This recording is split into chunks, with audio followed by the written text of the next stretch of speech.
Three, two, one. Welcome, ladies and gentlemen.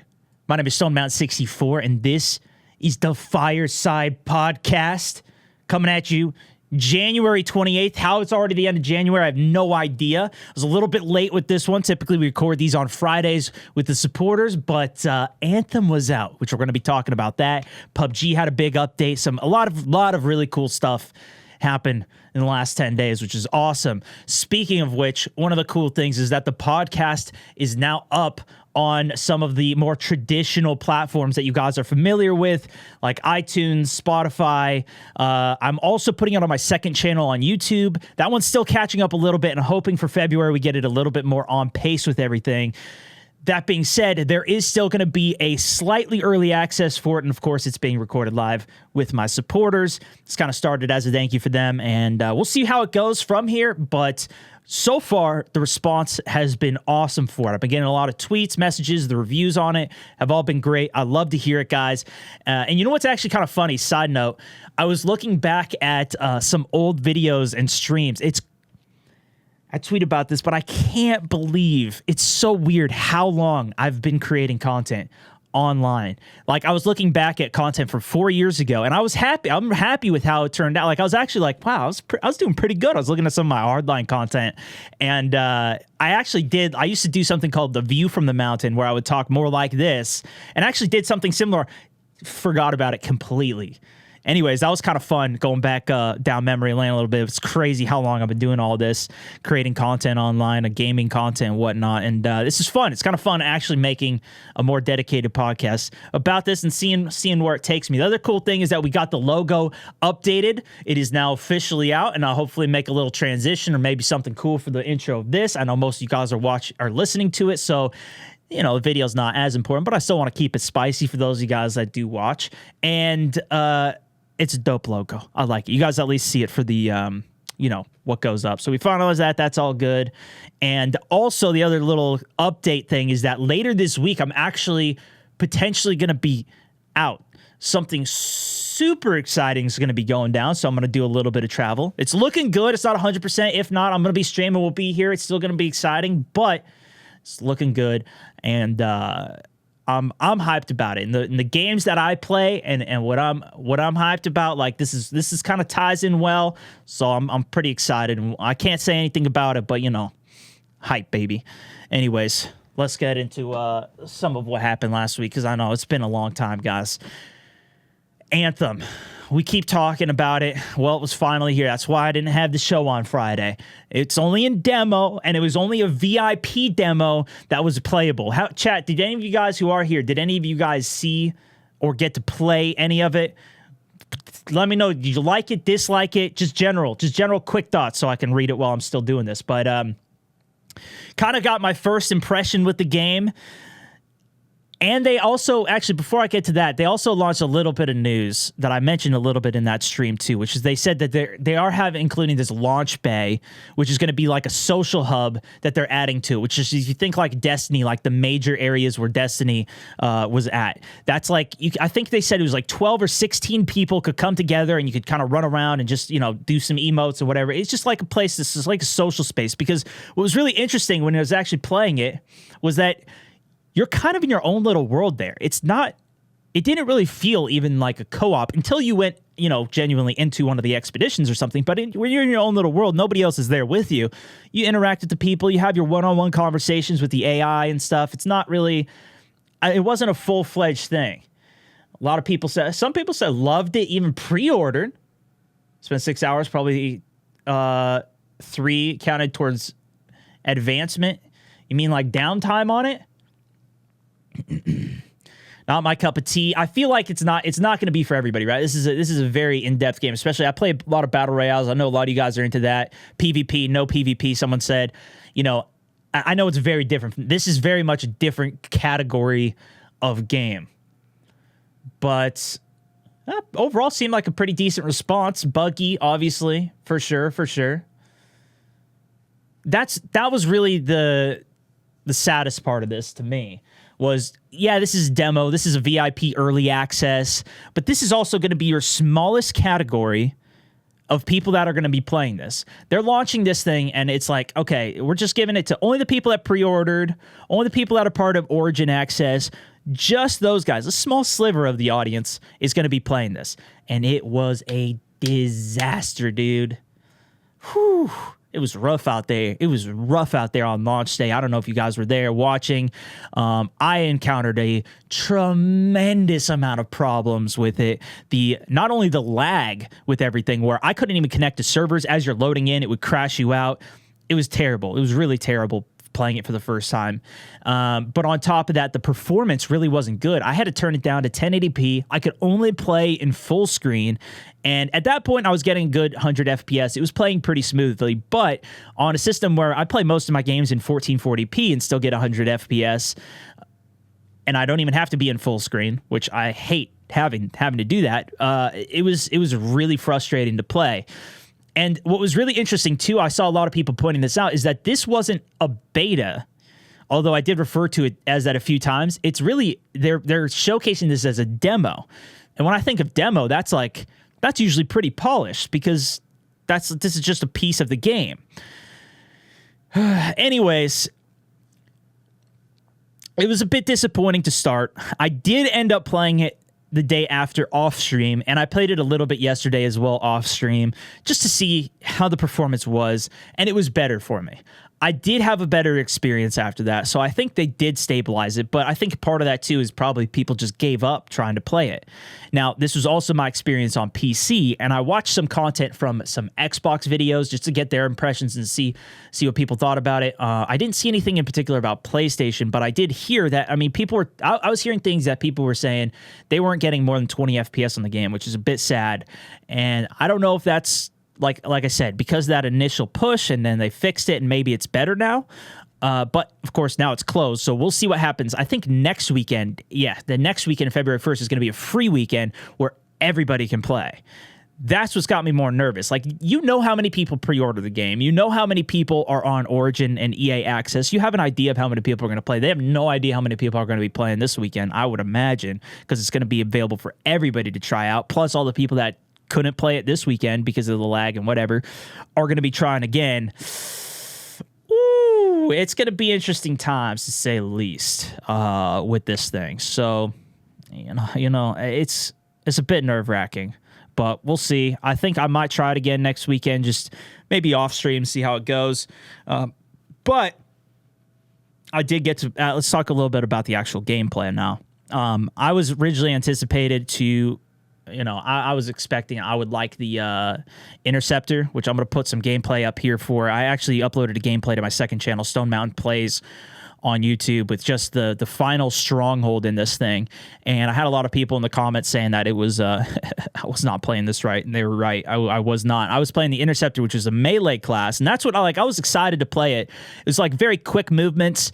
The overall like play style for it was something that I'm personally a big fan of. It's like very fast moving, dodging. They had like a triple jump, a triple dodge. It was much faster, much more mobile, less health.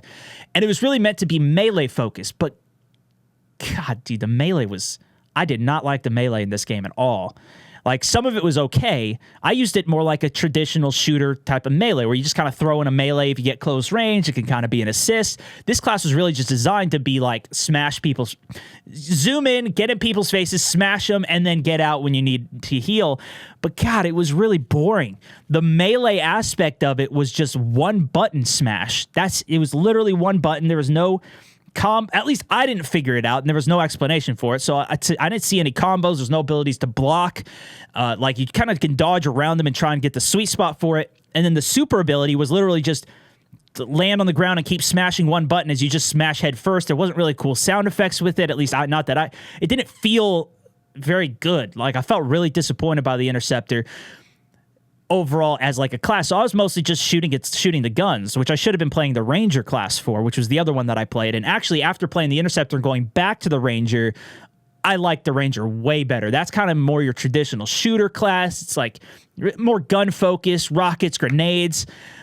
I liked that better after it. But the sniper, like, I was using the sniper on this class, and it just was like, that's all I really wanted to do. the melee just felt weird. That being said, though, the overall mobility and the way that the game played, I really did like. The way that like you incorporated flying into the game was something that was a huge change up for me versus something like Destiny, which is where most people are drawing the comparison to. And I agree, like it's a looter shooter like Destiny. It's futuristic. It's got, similar abilities to a certain extent, but the way that the game played felt completely different to me. I don't know how other people felt with it, but this did not feel like Destiny to me when I was playing it. Some of the looting mechanics felt similar, where you pick up loot and you could grab, you get a piece of loot from it. That being said, even that was different because you couldn't get your loot until the mission was over. And it just overall, it felt very different to me from it. The other big comparison that I saw a lot of people making to it was with Warframe, and that I give, it's third person. You got different javelins, which are kind of like the Warframe suits that you could switch between. But even that, the gameplay itself felt very different to me. I maybe it was partly the environment, in that like this just felt so much more open and free because you could fly literally to all these different platforms, the mobility and everything. In terms of the actual gameplay perspective, I actually preferred this. And I haven't played much Warframe, and this isn't, like I said, my main way to play the game. And Warframe, of course, is free. It's a great game. I know it's got a huge, awesome community around it, but this is just kind of my personal takeaway from it. It felt very different. I don't know. The overall movement, the swimming, and the flying, while I liked it, though, I do want to caveat that the controls were just terrible, man. The flying, maybe it's better on console, but God, on PC. I tried the mission again when I was trying to swim, and God, when you got in the water, it was just such a mess trying to control it felt like it was just meant for console. Same thing when you're actually flying, like the design of it, the getting in the air, the way that you can move around and get to different platforms made the gameplay great, but the way you controlled it felt bad. And like, if this game did have PvP, I would probably be scared to fight somebody else in this. Even just fighting some of the other AI javelins in the game, I was kind of struggling with by itself, trying to like fly and maneuver around. But, first impressions, not the best per se, but it was pretty fun to mess around on that and play. So we'll see how it goes. I'll probably play it again in the next demo, and then once it drops, we'll give it a little bit more time as well. Also, like the Stronghold, I think they said there's going to be 4 of these Strongholds. The Stronghold is what I was playing here, and it was a long Stronghold. It was actually like a 45-minute mission for us the first time playing it through. I'm sure we'd get faster with it. Plus, there was only 2 of us that were really on a team with a couple other randoms, so I'm sure you could do it faster. But the biggest concern that I have with this game is the amount of content, and I really feel like this is going to be something that we've just seen so many times, just a disappointment in the amount of content, that this is going to be something you breeze through and you're going to be done with. So, and especially because there's no PvP or anything in it, I'm really skeptical to see how it goes. But maybe it's insane. We'll see. Going on, though, the other big thing that I wanted to talk about, last week's streaming action. If you guys didn't see, we played some PUBG. They dropped a new test server patch that was bonkers. Main reason being they introduced a cave into it. And I cannot tell you how many messages I received from people asking me about the cave on mobile as well as on console. Some people said they found it and were able to even glitch under it, like, because it wasn't on those, but you could like find it and you could glitch under it and then like fell through the map when you did it or something along those lines. It just was is crazy. I uploaded a lot of videos last week. I'm going to pull up one of the gameplay from that one. This is the secret cave that they introduced to PUBG. This is only on the test server, and it's the craziest thing because it's a place that you can break through a wall, and then it opens up, and there's level 3 armor. There's 2 care packages. There's multiple care package spawn positions, but there's 2 in at a time, and it's got level 3 armor. It's got Groza, LMGs. the best guns in the game. I don't think I ever actually saw an AUM spawn from it. Now that I think about it, it was always like an LMG or something crazy like that. We did find some M24s and such lying around. If you want to see all the details about it, I recommend you check out my video that I uploaded this week. I really showcase it in its entirety, but I can't believe they added something like that. It completely changes the flow of the game. It's just like something that you would see, like you saw with the Fortnite sword. If you didn't see that, I think it was a month or two back, they introduced a mega sword that you could take. It would 3-shot people, but you got 400 health with it. It would heal you. It was kind of like the Thanos mode, but it was just in every single game. You could get this sword, and it always spawned in the same position, which was the worst part of it, because everybody would just go to that same spot. It completely destroys the beginning part of the game, and that's what we saw in this. That's why I feel like, it's just my guess, but I don't think that we'll see this come to the actual main version of the game. This is probably something they just leave in test servers, or they at least just leave the fact that there's bonus loot inside of there in test servers. If they leave that powerful of loot in there at the beginning of the game that you can get immediately, it just destroys the balance of the game. So I imagine that they wouldn't keep it in. That, especially for a competitive environment, which is the direction that PUBG is going, is more for esports oriented. That being said, who knows what the hell they're going to do? They made some what I think are crazy ass decisions with their game over the past year. So, you know, they could really do anything with it. Overall, though, I will say I'm a big fan of it. I like messing around. I like doing these stupid things. So, you know, this is perfect for me. If they introduce one of these every month, a secret location that we had to find on a random map, I would be ecstatic. I would love it, man. That would be my dream. But, you know, what are you going to do? I don't know what they're going to do. The other thing they introduced, though, what the patch wasn't just for this. It was actually a major patch. Regardless of this, you saw there's the night map, or the night mode version of the map was introduced too. This is something that I was talking about a lot before it came, and I think they executed really well on the night mode of this. At least from everything I've experienced so far. I haven't put that many hours into it, but I played quite a few games, got a couple chicken dinners on it. So I feel like I got a pretty good understanding, and like it's bright enough. That was my biggest concern. Whenever they introduce, and never any game introduces a night version of a map, if it's too dark, then players like myself will just crank up their monitor, increase the gamma, make the game look super terrible for the sake of being able to see through the dark, because you can still see through if your settings are correct. So they decided to make it so it just kind of dims everything, but you can still see everything. The moon is giant. It even has cast shadows. So you can see shadows of players because of the moonlight that's there, as well as there's plenty of kind of just ambient light from the stars and how bright everything is, especially with the auroras and everything. They did a great job with the night map. I was really liking the different feel to the map. Like that's one of the things that I like about them introducing these different styles, is it's not always the same thing, the same look every single time. You got those different minute details to pay attention to, and just kind of make it a little more fresh on the eyes when you're playing the same thing over and over again.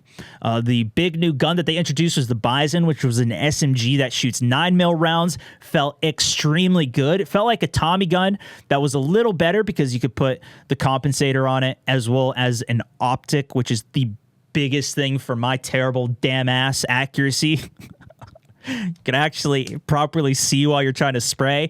And it's like the Tommy gun in that, you know, it's got 50-round magazine, but it's right off the bat. You pick the thing up, it already has a 50-round magazine, and you can put an optic on it. So I loved it. It shoots 9mm. It felt like a good SMG. We'll see how it actually really compares in the long run, if like it's as good as an UMP from range, and as powerful as a Vector from close range. But I feel like it's extremely well-rounded and probably is going to be a strong contender for the guns. They also added canted sights, so you can actually like swivel the gun. I think this is probably the greatest addition, one of the greatest additions that they've made. I think this fits the game so well, in terms of the design. It's something that I really like seeing in a game like Escape from Tarkov. And, you know, so some of these games where you can get a little bit more custom and do that can't. It's like I haven't really been able to experience that in a game, but I've always wanted to. And just having the ability to quickly toggle between the two as well. I switch the hotkey on my mouse and keyboard so that way I can quickly switch between the two, even while I'm already aimed down sight looking at something. Like I could choose how to push a building without having to actually switch my entire gun. And I kind of like that it's limited to only a red dot. I at first thought I'd be able to put like a 2x on the side and then a 4x on the top, and just that would be a bit insane. But the fact that you can have it as a red dot and a 4x, and it's always a red dot, so you can't do like a 4x and an 8, or like a 2 and a 8x or something on a sniper rifle, but you can still do the red dot for those cheeky red dot sniper plays that you want to do, or even just put it on the side of a DMR. I feel like that really suits it pretty well. And I felt like overall the stream seemed like it was pretty damn hype, which is awesome. Always love to see the stream receiving the streams well, or the audience, you guys.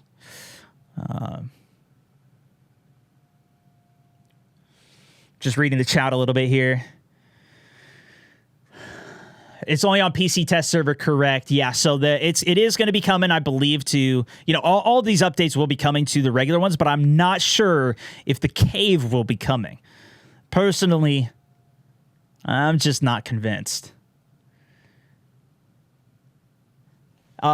Speaking of streams, though, there was also a pretty big announcement from. This was actually maybe a week back. It might have even been before the last episode. But there was an announcement from Streamlabs and Facebook that they made that they're starting to integrate, which is huge. This is something I've been pushing for years since I first started streaming on Facebook. It's like, this is a no-brainer. So it was January 18th. So it was actually the day of that stream. So I did miss it. But this integration it's weak, in my opinion. This first step, I think it's going to help for people that are a little bit newer to Facebook streaming, and that like they can do what is it? It basically just decreases the amount of steps that it takes to go live. But apparently, there's still a lot of issues with the platform. It just basically makes it integrate with Streamlabs OBS, which is OBS is the software that I use to stream. Streamlabs OBS is a special version that this company has made, and they do like alerts for live streamers with like donations and tips or subscribers and those types of things. They help integrate those, as well as there's another Stream Elements that's pretty good. I think they might be integrating with them too. Either way, this to me is just a huge step in the right direction. I don't think this is necessarily a big game changer, but I think this is a huge step in the right direction, and that this is now making it so they're opening up to get some of the integrations, and this could mean, for those of you guys who have been watching my streams for a long time, this could mean the reintroduction of alerts directly through there. Even like if you send stars or type a tip or whatever through the streaming platform, it can still come up as a custom alert with custom sounds and all, you know, maybe even a voice reader attached to this, which is what we used to have. Now, we'll see where that goes. There's no promises or anything with that, but it's looking like it's moving in the right direction. Some people had brought it up. I forgot to mention it last week, I think, at least. And it's just kind of some exciting news that I'm hyped for, as I do a lot of streaming there. And yeah, that was kind of some of the main things. Then I was reading through a lot of your guys' questions. There wasn't too many that came through this week from you guys. That being said, I also tried posting the comment thread where you guys can submit questions right after my last Fireside had ended. And so I think it kind of got lost in the mix of everything. So I'm planning on just dropping these questions for you guys more later, closer to the actual air date of this live Fireside podcast, so that way you can just give me more up-to-date questions, and maybe just make a note or something on your side if you have something that you want to ask that you think of a few days before, so you don't forget if there is something solid.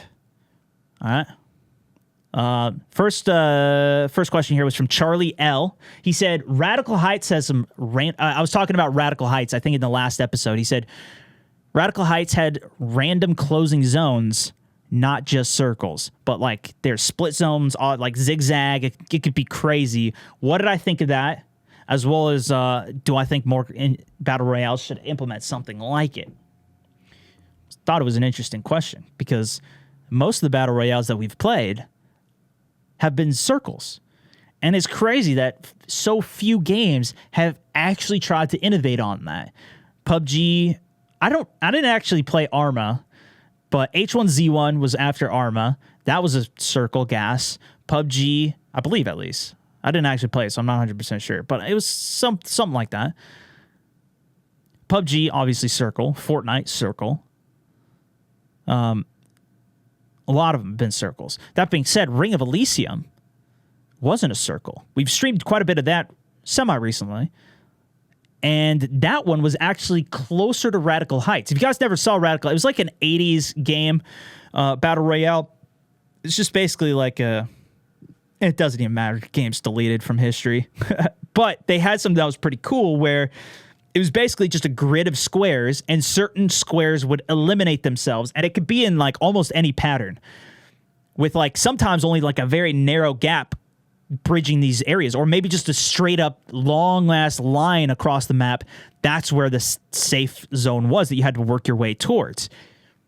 I thought it was fun. I thought it was innovative. The big thing was we needed enough mobility to get to that area, and there was plenty of bicycles in that game in order to get there. Something similar that we've seen with Ring of Elysium, though, is that it's not really as random per se, but it is kind of shaped in a grid. The map is shaped into a grid, and certain zones will close out, and it narrows you down. Actually, we saw something similar with Darwin Project as well. That one had kind of certain zones closing out. And to me, those were all a lot of fun. I think it was cool. I think it harkens back to the last episode as well, though, where I don't think that alone is going to be something that makes a battle royale stand out enough to be like, oh, I'm going to play this one instead of PUBG. It's got to have a lot more to it than that to really break into the battle royale space, as I see it. And... you know, I think that could be a great element, though, if it was that on top of, like, with Ring of Elysium, where there's different abilities and things. I still think we need, like, some type of class-based, like, Realm Royale, but bigger. And preferably for me, preferably something that's even a little bit more serious, since we already have something like Spellbreak that is coming. That's kind of what I'm more eyeing out. And the ending zones, I don't think play that critical of a role.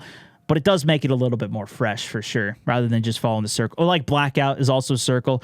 Battlefields is also going to be a circle from what we can tell from the clips that we've seen, and everything is just going to be a Firestorm circle closing. Shane D asked, do stars I receive help influence what games I choose to play? So if I get a tip and somebody says, hey, go play Darwin Project, is that going to affect what I do? I mean, I've gotten a lot of those requests over the past, since I've ever been streaming. It just always comes up. It doesn't really affect how I choose a game.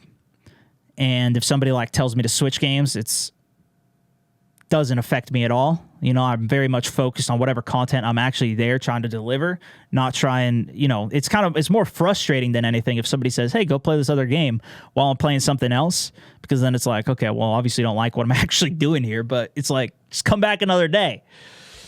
I'm not going to switch games. All right. But the way that it does affect me is it kind of opens me up to be like, oh, should I check that? It puts the game on my radar, more or less, right? Because I spend a little bit of time looking up games. I see what other people are playing. I'm always on the hunt for something new, something fun to play. And a lot of the guys that watch me, obviously, you guys know pretty well what I like at this point. I talk about it quite often, of the different genres and stuff. So sometimes people say, hey, this game, you probably would really like it. And then sometimes I'll check it out. Sometimes I'll just keep it on I'll just remember the name. And then as I see a video for it or whatever, that's kind of what happened with Spellbreak. Not only were people not only did I get a tip saying like, hey, check this game out, but just general chat. More or less, that's really, it's kind of the number of people that recommend something. Like if 100 people that all don't know each other on different days send me a message about a game, I'm probably going to check that game out. If one person sends me $50 and says to check a game out, maybe I'll check it out, but it's not as much of a drive as like a whole bunch of people telling me to go check something out because I'd like it. You know what I mean? Anyways, that was one that I ended up looking into because I got so many messages about it that I finally looked at it and it was like, oh, this does look sick. This looks exactly like what I was talking about with what I wanted after playing Realm Royale. So there's some excitement there for sure. And that's kind of how I can be, I don't know. That's my effect. Hopefully that answers your question, Shane. Mark B said, what do I think of battle royales between different platforms? I thought this was really interesting because I don't believe I've talked about it in any of the podcasts yet. So, and I did talk about it last year when this announcement came out, but let's just formalize it and get into it a little bit here as well. Epic announced, it was December 12th of last year. I have a Polygon article up if you do want to try and find it or anything. But Epic, who's obviously the creator of Fortnite, said they're opening up Fortnite's cross-platform service for all developers. And this is major, in my opinion. Like, and it's going to be free. So they're making the tools that they have that are used for making their game available to play not only on all platforms, but available to play with each other across all these platforms. If you're on Xbox, you can play with somebody in the same squad, playing on PC, playing on their iPhone, and somebody else who's on their Android. You could all four play in a squad together. It's just mind-blowing. And I think a lot of people that don't play Fortnite don't even know that. That's one of the coolest things about it. And it's free. It's just included in this game that's free.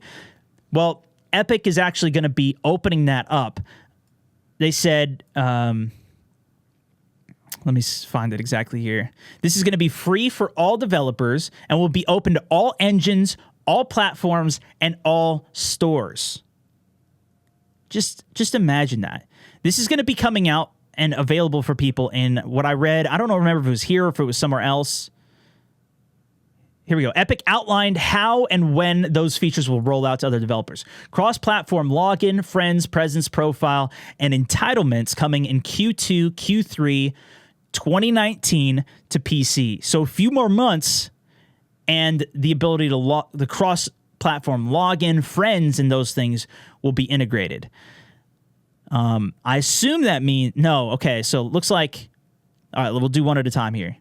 Yeah. Okay, so look, cross-platform parties and matchmaking coming in Q3, Q4, 2019. So at the end of the year, we can expect parties and matchmaking. So maybe you can't actually play with your buddies until the end. This might just be something where you can cross-platform, maybe send text messages to one another through the game, have one solid cross-platform. And the thing is, too, is like they might release this stuff, but it's going to take a while for it to actually be implemented into any games. And do games even decide to take advantage of these types of tools that they're making available? My guess is yes, but it's looking like, based on the kind of timeline that they have here, this is going to be something that's going to be rolled out in 2019. My guess is 2020, we're going to start seeing more games actually taking advantage of this, especially because it might be easier for them if they build it from the ground up with this in mind, rather than trying to adjust their game to something like this. So maybe it'd be something that we would see in like a PUBG 2, rather than them trying to backtrack and rework everything in order to introduce it into a game that's already so established. I don't know anything about developing, so, that's just my guess, but I'd say it's a pretty fair one. In terms of the actual way that this is implemented, though, more going to the question was, what do I think? And I think this is where it was kind of stemming from, of like cross-platform battle royales. The way that I think about it is not even outside of battle royales. I think this is such a tremendous benefit, such a positive thing for the gaming community. Being able to play with buds that like I hadn't played with for years on Fortnite, just because they were playing on console and I've been playing on PC for so long. It's just it's so much fun to be able to kind of reconnect, get on voice comms with them, hang out, and that's something that is just, to me, it's just such a no-brainer. The divide that happens because of consoles is just like the divide of things that we saw because of DLCs. Oh, you didn't buy the DLC? Sorry, bro, I'm not playing with you anymore because I'm playing all the new stuff. Once you get the DLC, hit me up again. It's just creating divides in the community, whereas this is something that could bring everybody together. Now, I completely understand the fear, very logical one, of you Android player being matched, or even Xbox or PlayStation, whatever, being matched with somebody on PC. It is a tremendously different game when you're playing on mouse and keyboard with almost regardless of the game that you're playing on. That's where I'm hoping they take the same format of what Epic has done with Fortnite. I think this is such a genius way to do it, where they've made it so you're only going to play against other players that are playing cross-platform if you are playing cross-platform. So you're still going to play with other people on Xbox. If you just queue into a game, you're not going to go up against somebody who's got an unfair advantage because of you, because of whatever they're running with, because it's going to keep you there unless you're playing with somebody on PC. Then if you're playing with somebody on PC or whatever, then you're going to get matched with other people that are doing the same thing, or with people that are on PC to start, because you don't want people, let's say, Xbox man invites 3 of his PC friends and they get into only Xbox lobbies. Now those 3 guys are going to be on mouse and keyboard against a bunch of people on Xbox. Is that fair? Yes, I do agree. There are fantastic controller players out there, but from my own experience and everything that I've seen, you put somebody on mouse and keyboard in a lobby with console players, it's not pretty. Not everybody is that good. You know what I mean? There's a lot of people that are brand new that just don't even know what they're doing on the controller, let alone good enough to it's just crazy. It's just crazy. It's not a good thing, dude. It's not a good thing. All right? But that's how I think it should be. And maybe there's even a better way for it to be implemented. I think that'll continue to develop. I'm incredibly excited about it. So I wanted to reiterate on that and some of that news in case you missed that. Matt R asked what I thought was a pretty fun question. He said, do I think of going back to Twitch? Do I ever think about it? And I, because on my channels, everything's been growing, things have been doing good. Would I consider it? It's an interesting question. I think personally, Twitch is such a phenomenal platform. I think it was about 4 years ago or so, they got purchased by Amazon. Maybe that sounds like a long time ago, but maybe it's less. They got purchased by Amazon. The integration with things like Twitch Prime and just them being in the game for so long on that platform is giving them just a massive head start. And being so focused on gaming and being able to concentrate in that it's an incredible advantage when it comes to gaming and live streams. That being said, I've created something. I've very much always been kind of trying to trailblaze my own path on things. And with Facebook, let me go back. I was streaming on Twitch. I did that for a long time. And when I did that, it was the same way that I was doing pretty good about 2 to 4 years ago or so when I was doing that as well. I was doing pretty good on all my content, Views were good, subscribers were good. I probably had a couple 100,000 or so, and it just didn't translate. It's just like sending an audience to anywhere else. It's extremely difficult to get somebody off of one platform onto another platform. It's just, as much as like you, Matt, or somebody else might use a platform like that, it really doesn't translate like that when it's actually in practice. From what I've found, at least, for whatever reason, people just are on whatever platform they're on. So for me to try and start over again and try and convince people to switch, and then not only that, there would be a portion that probably switched, but then to try and build up a new audience there is extremely difficult, and I feel like it would be challenging. I'm not ruling it out. It could be something that eventually happens in the future. I have no idea what's going to happen. But I can tell you pretty solidly, I I have no intention of leaving Facebook with this, and no intention of stopping content on YouTube. And this now podcast is going out basically everywhere. If Twitch had a good system for VODs and clips and those types of things, I'd probably put some content up there too. But people don't go for that content. They go there to watch somebody live. That is it. From my experience, at least as well. Like that's what I see as the trend. That's how I use it. I don't go there to watch videos or anything. So I just don't see necessarily a good reason to be posting more stuff there. But maybe it's something that I do in the future. Maybe we introduce multi-streams occasionally again in the future. I have no clue. But I've really been enjoying the experience here. And things are going fantastic. We'll see, though. Brad S. asked a question that I get all of the time, so I just wanted to address it here as well. He said, and also I wanted to help drive the discussion for future episodes of this, just a little bit, because I don't want this to be the main focus of the show, but it is something that, I'm happy to, if you guys are asked about it, we'll talk about it. Brad S. asked me, what's the best tips for new streamers? This is such a broad topic that is very difficult. Now, I do have something that's coming along this lines that I'm working on that you'll probably really enjoy, with kind of just, some information. For now, what I'll say is, I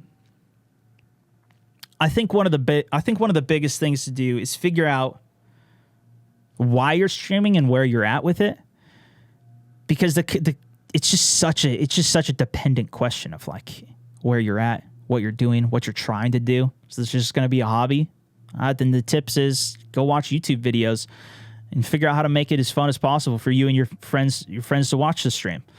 If it's just something fun you can casually do, it doesn't really matter. If you're trying to make this something that is more of a job, you got to treat it as one. Got to become more consistent with it. You got to actually create unique content. How much time are you spending off of your stream to work on other areas to improve that content, to come up with new ideas? How much time are you writing down different ways that you can create special content that's more special, finding a niche that you can go into, and what other like, are you studying video editing? Are you putting up any videos? Those types of things. But I think if if there's something more, like if you have 0 viewers and you're streaming for 10 hours a day with the goal of trying to make it a job, what are you doing? Stop streaming so much. You got to spend your time elsewhere to try and create something else to get more interest in a stream or anything like that. You got to give somebody a reason to want to, like, you got to have something to say or something that's bringing value, that's entertaining, something. Or maybe you already have 100 viewers, and maybe you need to start working on doing some Instagram content or video content or something else. There's just a lot. There's a lot that goes in that question. So maybe if we do get questions like this in the future, you could try and target it a little bit more so I can speak to whatever it is. Or maybe that advice helped you too. I don't know. That was pretty much all the questions that I had gotten from you guys. There wasn't too many questions. Like I said, I think part of the problem was that I put the post so long ago. I should really do the post closer to air date, so that way you guys can be a little bit more snappy and choppy with some of the relevant suggestions. Return of Sally? Yeah, we might get a return of Sally. That's part of the news today, part of the stream. Maybe. Who knows, dude? And we might do it a slightly different way, too, because obviously the stream's grown a little bit since then. We'll have to see. I'm going to read through the chat a little bit here, see if I missed any questions that I might want to address here. Trainer Tuesday for people like me who've just started on PC. I mean, the best thing you can do, Brad, if you're just starting on PC is really just practice your aim. That's probably the place you're struggling the most if you come from already playing games. Joseph also said, "Yo, Stone, what do you have planned this week?" This week is going to be interesting. I got a few days of streams ready for you guys. I don't know if I'm going to be playing Kingdom Hearts 3 because I'm going to be gone for a few days. at the end of this week, which I can't tell you about, Joseph, if that's what you're asking about. I mean, as much as I want to. Trust me, I want to talk about this so bad. I can't. I can't, dude. It's fun. It's fun. It hit me. I was just like, oh, what? Are you serious? That was my reaction, dude. You're just making me tease everybody, Joseph. Come on, bro. But I was a big fan of Kingdom Hearts 1. I never played the second one, which when I was talking to Jordan Fisher, he was my buddy that we did the Fortnite Pro-Am tournament with. Nobody I have talked to was more hyped for it than he was. And he was like, I should have played the Kingdom Hearts 2. I never went and played it. I played that when I was young, Kingdom Hearts 1, so I kind of want for the nostalgia to play the third one. And obviously, I like all the characters and stuff from it. But I don't think I'd be able to finish it. So maybe we just do one day stream, just like the first part of it, and then we never continue on, or maybe rarely continue on or something. I'm not a big fan of the stream of the playthrough because half of the comments are just saying, I want to watch, but I'm not going to watch because I'm going to play this myself. It's always a bit disappointing because I want to put something on that you guys can watch, you know? Okay, I should probably take the lid off that. Lol. Let me see if I had any other questions here. Andrew was asking about VR gaming. I actually did see a couple messages about this on the post, and I want to do a longer segment on VR gaming in particular. And I kind of want to wait to discuss it because I've only played VR 2 times before, maybe 3 times, but I do have an Oculus Rift in that closet. The problem is I've been moving around my office so much that I have to recalibrate it every time, and it's just not great. It's just not great for it. What I'm hoping to do in the next 2 weeks, I'm going to set a goal for myself. So by 2 weeks' time, I can report back to you that I will have set up some mounted stuff around the room with the cameras, the sensors, and can stream more consistently some VR games, and we can explore that a little bit. That's the goal. I'm gonna put that out there into the world, and hopefully I'll stick to it. I need to order one more sensor, and I need to order some type of mount. I need to figure out how to mount that. I was watching some YouTube videos trying to figure it out, but it's kind of, I don't know, the best way to do it. So I'm gonna see if I can figure that out, and then hopefully we can talk more about that in the future. But I like VR. I was a big fan of it. Didn't make me sick when I played it either, so good news for me. Talk to your viewers, Garrett. I'm kind of more focused on the actual, I've talked about this in the past, the way that I'm doing this for these types of recordings is I'm going to be much more tunnel visioned on the actual content and what I'm saying so I don't get interrupted and go onto a tangent. But there will be times at first I was going to say I didn't read chat at all. Now I'm going to be interacting with chat at least a little bit here and there throughout, to just try and, when I need to. But I think, one other question from Joseph here. Wait, hold on. Are you going to stream the new WoW raid? No, I don't plan on it. The first WoW raid was awesome. I did stream it, and I played through that. But it kind of fell off for me, unfortunately. That was another one. I completely even forgot about WoW last year, dude. It's just, I really wanted to get back into it. I really wanted to. I just love the game so much. I loved it. But I just didn't, I don't know. I got over it. Just kind of faded. Maybe we'll play WoW Classic again, and maybe we'll go back to it again in the future. But it's just too off content. It just doesn't make sense for the stream. I played it a little bit off stream. For the main stream, it just doesn't make sense for me to do it. It's just not, it's no bueno. But maybe I play it a little bit personal time again. Anyways, that's going to be the wrap for today, guys. Thank you so much for watching, for listening, wherever you are at. If you want to give it a rating, like I said at the beginning of this, it is now up as a podcast across a bunch of different platforms. I'm kind of new to podcasting in general, so if you want to just do whatever other people say is good to do for podcasts, do that, and I'll try and learn more of what would help my show even better in the future. Kind of learning as we go here, and it's been a ton of fun already. I'm super hyped for where this is going to go. Thank you guys. That's it for this one. StoneMountain 64. Over and out.